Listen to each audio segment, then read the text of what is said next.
Hello, my name is Jonathan Harris from Worldwide Camera Exchange. Today I'm going to talk about the very popular fully mechanical Leica R6-2. First of all, I'm going to run through the history of the camera, then quickly talk you through the functions the camera has available, then finally discuss what you need to look out if you're buying one secondhand.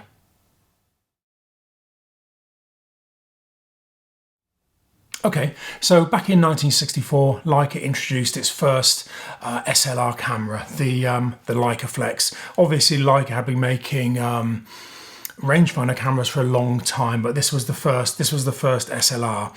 The Leica Flex was replaced by the SL, and that in turn was replaced by the SL2. Those models were all mechanical. Leica users love mechanical shutters. Leica then made a bit of a mistake, to say the least. They introduced the Leica R3, which was a fully electronically controlled shutter, an electronic camera, not popular at all.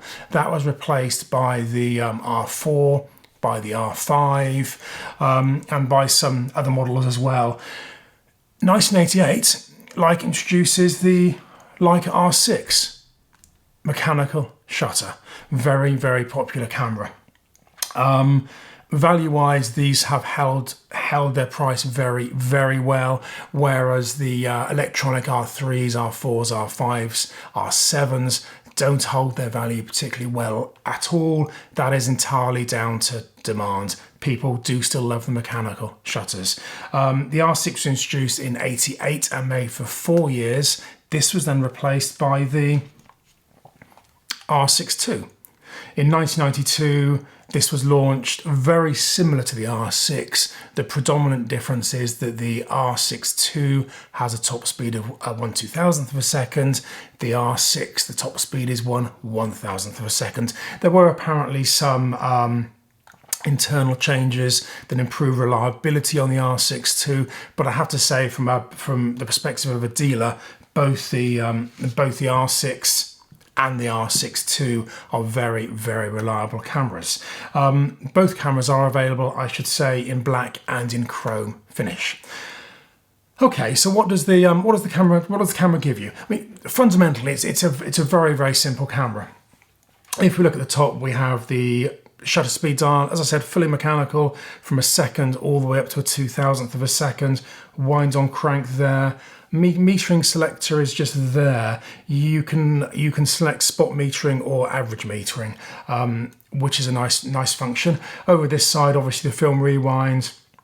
You have exposure compensation and the little lock to change the ASA dial. This little button here also doubles as a battery check. Looking at the front, lens release, self-timer there behind, and this lever here is just the depth of field preview. On the back, I should mention, you have an eyepiece blind and also Doppler correction, which is fairly handy. On the base, fairly standard setup. You have the motor drive contacts, motor drive coupling, battery compartment there. Just takes a couple of the little 10L14 button cells, and there is just the little button to rewind. Let's have a quick look inside. To open the back, just pull up the rewind crank. Fairly standard stuff. Inside, completely traditional film layout. Film goes in there, pulls across, tuck the film leader in there, wind on a couple of times, close the back, and away you go. Okay, so you've seen one of these on eBay, you've seen one of these in a dealer's, you've seen one of these in a camera fair. What should you look out for if you're gonna buy one of these things? 3 areas you should check. Check the cosmetics, check the mechanics, and then just check the optics and the electronics. So first of all, just have a look over the camera, make sure it's clean. Make sure there's no heavy wear around the strap lugs, make sure there are no nasty dings on the prism, make sure that the base is clean. A few little marks, almost inevitable given that these cameras are 30+ years old. You want to avoid the heavily marked stuff. Have a look at the lens mount. just to make sure there's no heavy marking there. You do see wear on the edges of the bayonet if lenses have been on and off a lot. Whilst Leica cameras are generally sold to enthusiasts, Leica will tell you that most users are professionals. Certainly some users are professional, so you want to avoid a professionally used camera. But given the price, most professionals tend to stick to Canon and Nikon. So the main market for Leica is amateur, which means you do tend to find some very nice cameras. Okay, so you've ascertained that it hasn't been abused or misused. I'll then just check the mechanics. Wind it on, set it onto 1 second, and just fire the shutter. As with any mechanical camera, you'll hear the shutter whirring away. Make sure it opens and closes as you'd expect it to. If it sticks, that's a sign it needs a service. Move onto 1/2 second, move onto 1/4 second, and just make sure that the shutter is changing as you'd expect it to. Go up to the top speed. If it's an R6-2, 2000. If it's an R6, as I said, that's 1000th. Take the body cap off. And just fire the shutter while looking through. And just make sure that you can see that the shutter is opening. Make sure you can see light at all points across the vertically, the shutter is at all points vertically as you fire the shutter. If you see that there's a bottom band of darkness or a top band of darkness as you actually fire the shutter, that's a sign that the shutter isn't opening fully. So as you look through, you should see the light all the way across the film gate as the shutter fires rather. Once you've done that, just make sure that it's winding on properly. Make sure it isn't overly tight. It should wind on quite smoothly. Sometimes if these have been knocked, the wind on crank can get very tight, and that's a sign of trouble to come.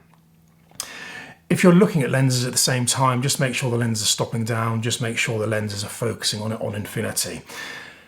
Once you're happy that it's working mechanically, just have a quick look at the electronics. Have a quick look at the meter. It's a very, very simple meter on these. Just make sure it's reading roughly as it should be. Of course, compare it to another meter. Make sure it's reading.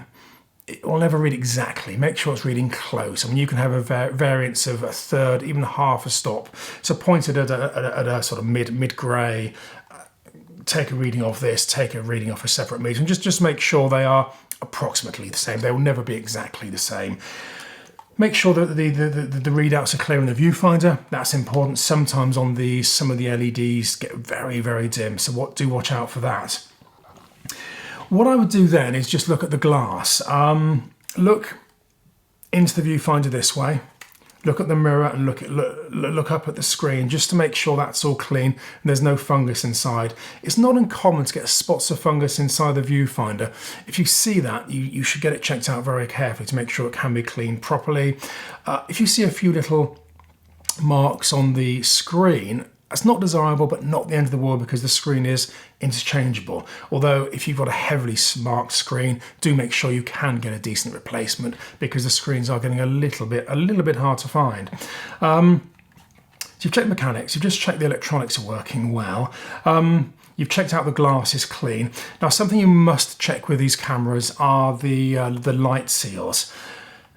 The light seals on any camera will disintegrate over time. It's a rubber-based material. After 10-15 years, it starts to become very tacky and very sticky. So first of all, just check the light seals here. You can see the rubber light seals here. These have actually been replaced. That's actually new foam that's been put in there. There's also a strip of light seal down there and a strip of light seal there. And also look around here. Often when you open the camera, if you rub your fingers along the edge of the back, you'll feel a sort of black, tarry material stuck to the inside edge of the back. That is the light baffling beginning to disintegrate. So if you see that, it needs a service. Also check it just here. There's a foam light seal around the window that you look through to see the film. So just make sure that's all spongy as it should be. If it's sticky and tacky, that needs doing. Now there's one other thing that you'll come across with these, and it isn't just Leicas that suffer from this. It's mainly the Leica reflex cameras that suffer from it. Hasselblad suffers from the same. If you look into the cheeks of the body cavity, so just to the left and right of the mirror, I don't know if you can see this, there's the light, what would you call it? The light, the coating on the inside of the cheeks of the camera, which is normally painted black traditionally. Leica have started to use a very thin tape with a velvet type surface, and that was the idea of that, was to stop lights bouncing around inside the camera, which is clearly essential. But the very thin material they used, over time it shrinks and it starts to crack. So it sort of becomes paved. I don't know how clearly you can see that, but if you look in there, you can see little cracks in the on the inner cheeks of the camera. I'll move it around a bit so hopefully you can see what I mean. That's nothing to worry about. As I said, you see it on Leica, you see it on Hasselblads. It can be replaced, and if you can get somebody that has the correct material to replace it, it's a good thing to do. But in 10 years' time, it'll just do the same again. I have never known it cause any issues whatsoever. And I would say that 9 out of 10 cameras that we now see of the Leica cameras from probably R4, R5, R6, R7 and R8, so a big span of production suffer from that problem. I wouldn't worry too much about it. If you can find one that doesn't suffer from it, I'm afraid the brutal fact is that within a few years it's likely to suffer from it. It's a real issue with the camera, but it doesn't affect performance. I wouldn't lose too much sleep over it. Okay, so you've looked at the mechanics. They're good. You've looked at the optics, they're clean. You've looked at the electronics, that all works well. You've checked out the light seals, that's all good. And you've also just cosmetically satisfied yourself that it hasn't been abused. It'll be a good camera, definitely worth investing in. You'll love using it for sure. I hope that's been useful. If you have any comments, please stick them in the box below. Otherwise, please like and subscribe, and I hope to see you again soon. Thank you. Bye-bye.